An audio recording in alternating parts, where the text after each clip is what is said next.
This is a short bite episode of Homeschool Together.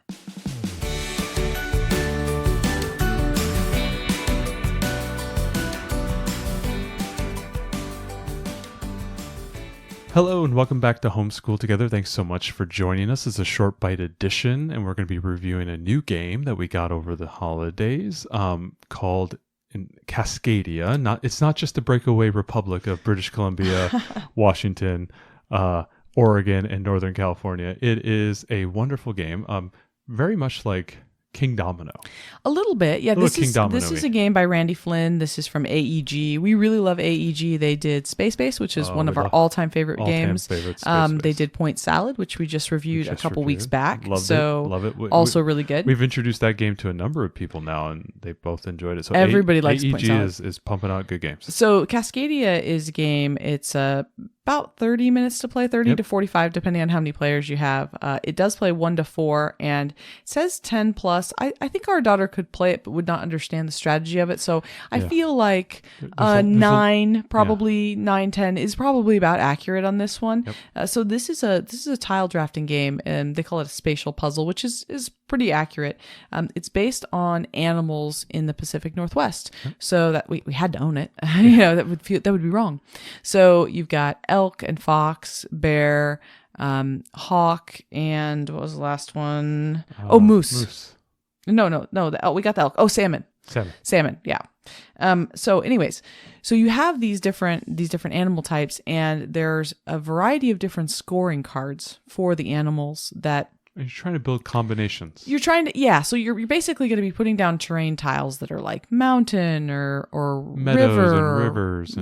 So forest. So you're going to be putting down these tiles, and on the tiles they take certain types of animals. So I love this part where you're like looking at the ecosystems, right? Yeah. It's really great. Reminds us a bit of Planet. If you all have played Planet, that's a really good one by Blue Orange. Meets Planet, yeah. Right. So you're going to be drafting tiles, and you're going to be putting them down and making your landscape. And then when you draft the tile, you also draft an animal token that may or may not go on that tile. You can put it on any tile you want, but you're going to be trying to get your animals in strategic groupings, whether you want them in pairs or you want them in a line, or you... Well, and the cards that you've picked for the game, and there's different ones. So there's different goal cards. Different goal cards. For every animal will have a different goal for the game. Yeah, and so you're trying to, like, for example, it might be a kind of a cluster of bears or a herd of like moose, or a line of salmon, or maybe like multiple salmon streams, and all these cool combinations. It's really just like, okay, which cool way can you combine things? Right. And I think there were like 20 or 30 different type of goal cards. So the game is always different. Well, yeah. So every animal has 4 different goal cards. And then you can pick all the same, like all level A, level B, or you can like mix and match, which we did with our friends. There's also a family variant, which is you just want groupings of animals. Yeah. So, and that might be the version that our daughter could play. Yeah, and I think that our daughter could definitely play that version. I still don't know that she'd get the strategy until she's maybe closer to 8, but I think you could age the game down. Yeah, there's a family variant where all animals are just trying to get as big a groups of them together that touch as you can.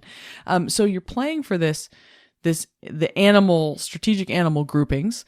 Then you're also playing for terrain, largest terrain areas, which is the way it's like Planet or King Domino in that way, as you're trying to build the greatest number of tiles that are forests. Try to get all your mountain tiles touching, or build a very long stream, and then, or here's your forest. It's massive, right? And I think what's nice about this one is that makes it challenging, because not only are you drafting the tile to get the animal you want, and then placing the animal that you want, but also the way you're orienting and where you're placing it.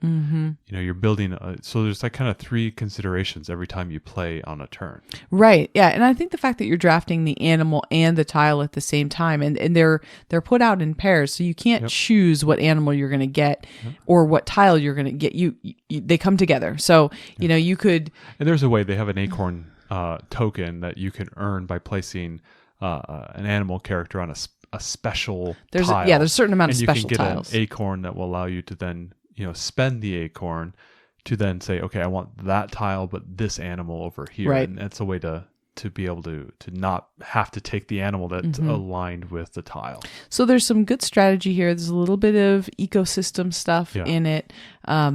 if you're thinking about, especially if you live in this Pacific Northwest, it's a great game. I think it's one of those. Oh ones you yeah, gotta have. I think you got to have it. But also, if you're going to kind of like a vacation or visit one of the Pacific Northwest, or you're going parks camping or camping something. This is a great game to do.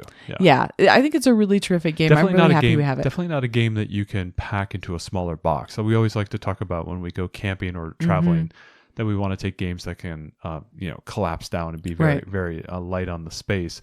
This is a game you have to take the box. You have to, because there's so many little pieces. Basically, and cards and the box is actually pretty compact for it. There's lots of tiles and lots of tokens. It's just a standard box size, like a Catan size box. Yeah, it's not too big. But yeah, I think this is a great game. I think it's really good. We love drafting games. Yeah, we played this game a couple times now. Yeah, and it's kind of nice. You'll have fun. 4 combos of animal token and tile to choose from that are on the table in every turn. So there's enough that you get something to choose from. And then there's a way to shuffle. If like, for example, if all the animals that are on the board, like 3 out of the 4 are the same animal, you can then, take those animals and throw them back in the bag, mix it up, and then draft. Right, so you can try to get some new things. Yeah, there are ways that you can alleviate that. I think this would definitely be a great one to play with kids. We played it with our friends at New Year's Eve, right at midnight, we had a really good time with it. I think, definitely if you love nature themed games, this is a really good one. If you like parks or trails or anything like that. Yeah, I love these spatial type games. I just think they're really terrific. And I think what's important to note, I don't know if we said it, like you're building your own little right it thing. is your own. Yes, that's true. When you draft the tiles, you're building your own little setup. It's not like a communal setup. That's true. That's a good thing. That's a good point. You're building your own area. It's not a highly interactive game, which I think sometimes can be really good for our kids, depending on, some of the kids don't do well with any, there's no like take that. I mean, other than somebody maybe taking a token you wanted that you were hoping to get on your turn, there's no way that other players really influence your park or whatever you're going to call it, your region. If you have like a game player who likes to kind of be in their own little space while you're playing a game, and I noticed that we were having conversations and stuff while we were playing. So it's a game that, you can, it can be the game and then you can have something beyond that. A lot of times with games, sometimes you're all playing the game, you're talking about the game, you're interacting with the game. And this is a game where maybe you can have side conversations while you're playing. Right. Yeah, I think this is a really good one. And I think it's good for our kids to be able to try to figure out, they got to think ahead with, okay, what am I going to get? And where am I going to put it? And then with that animal token, where am I going to put that animal token? And does it help me? And what are the scoring cards that I'm trying for? I mean, there's a lot going on. And I think that it's these kind of games where they have to kind of see in their head, okay, where would this go? And figuring out placements. Really good. So I love tile drafting games, and I think this is a really solid one. Thanks so much for joining us today and making us a part of your homeschool journey. Please engage with us on social media. Join our Homeschool Together podcast group on Facebook and find us at Homeschool Together Podcast on Instagram. We'd love to hear your feedback, questions, and recommendations. Until next time. Happy homeschooling!